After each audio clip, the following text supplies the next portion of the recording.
Doing past life regression, I hear a lot of past life stories, but this one takes the cake and I want to share it with you.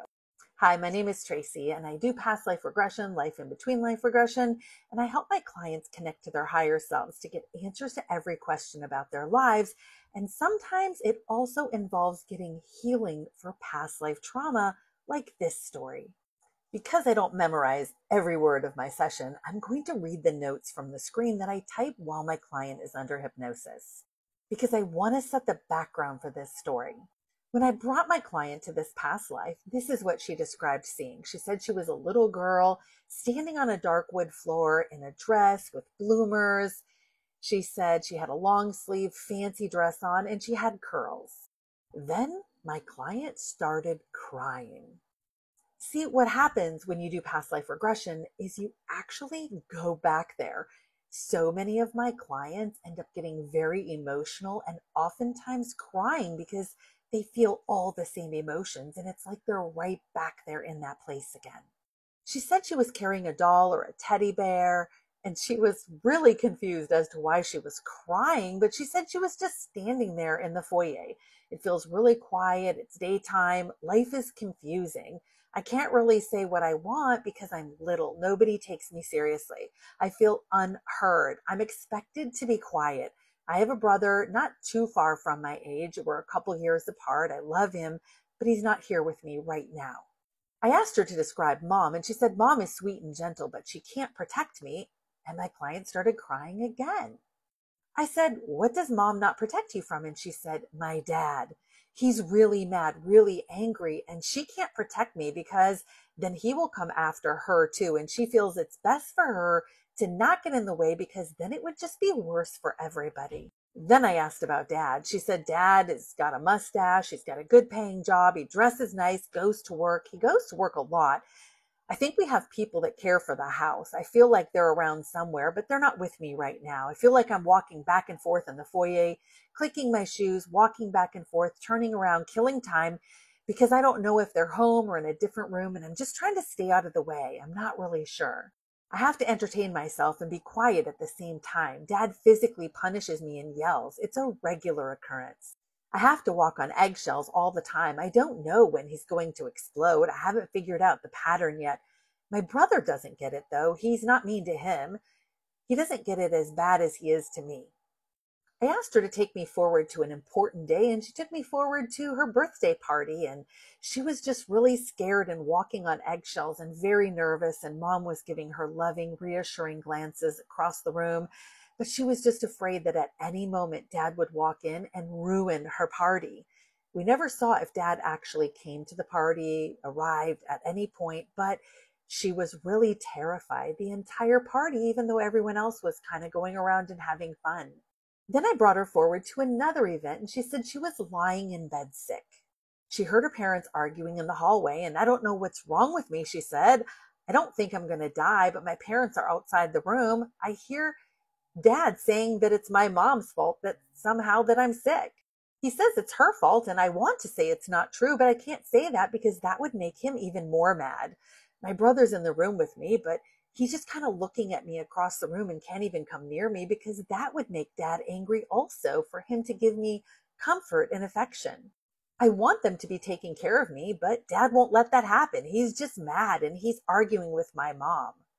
Then I brought her forward to a third event, and this was a really happy memory for her. It was just her and her mom in the kitchen doing some baking, and Dad was nowhere around, and she felt like Dad had maybe even left the home or been gone for quite some time, and the brother was with her, and it was just Mom and the daughter, and they were very close. And again, Mom was super loving, and she felt like she could actually breathe a little bit because Dad wasn't around to explode and be angry with her. She said, I don't feel suffocated anymore.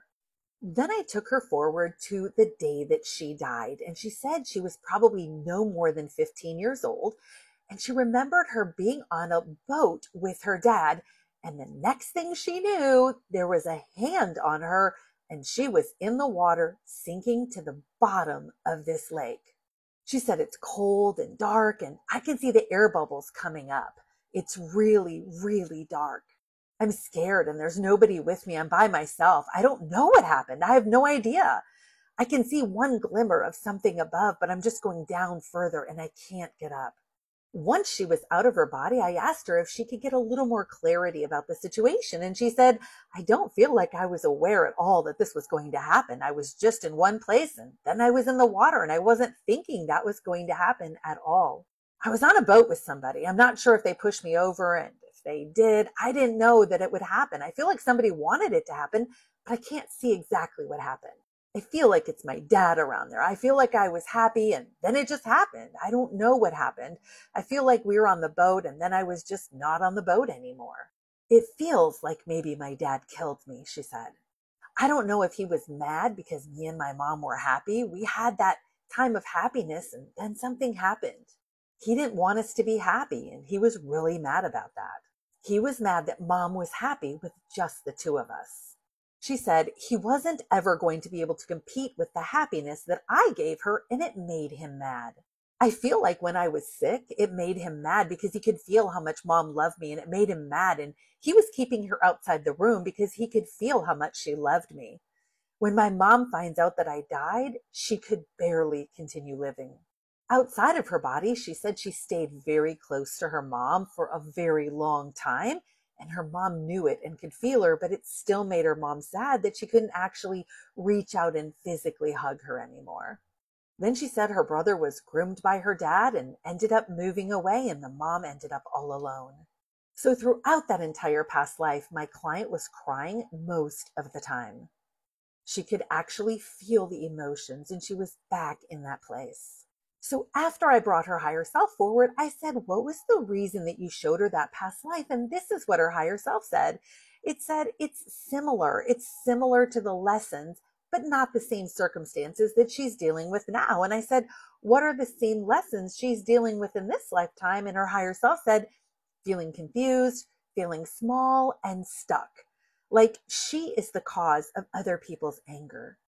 I asked her higher self if she was holding on to any pain, shock, trauma, and drama from that life and how she died. And her higher self said, yes, absolutely.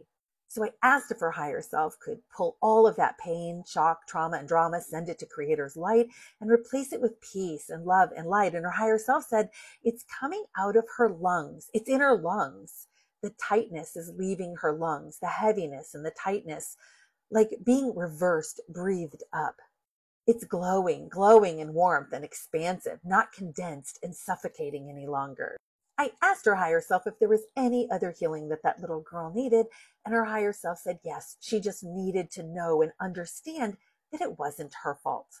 That her father was just mad and angry, and something happened with his mother that made him so mad with the connection between her and her mother. It reminded him of something that he never had. The little girl still felt sad, so we did a number of other healing exercises with her, and then she asked for healing for her mom, so we did that too. Tying that past life to her current life, this is how it's impacting her current life. My client has lived in numerous homes, and every single home she's lived in has mold, and she is incredibly sensitive to the mold, and it's been causing a lot of major health issues with her, severely impacting her quality of life. Now, this is mold that her husband isn't getting affected by and other people don't get affected by, but it's really impacting her. I asked her higher self why she reacts so dramatically to mold, and her higher self said it has to do with her lungs and that past life. Her higher self said her lungs are holding on to toxins, chemicals, and molds and all kinds of things, that it literally holds on to everything she breathes because it doesn't want to let it go. The lungs are holding their breath. When I asked why, her higher self said she had to hold her breath all the time in that life and in her death. She had to hold her breath to keep herself safe. I asked her higher self if it could teach her lungs what it feels like, that it's possible and that they know how to breathe openly and freely and to release toxins, poisons, and chemicals, and that it doesn't need to hold on to absolutely everything, that it can release things that don't serve her. The healing was completed, and I wanted to share this story to show you how past life things can impact our current lives in ways we don't even understand.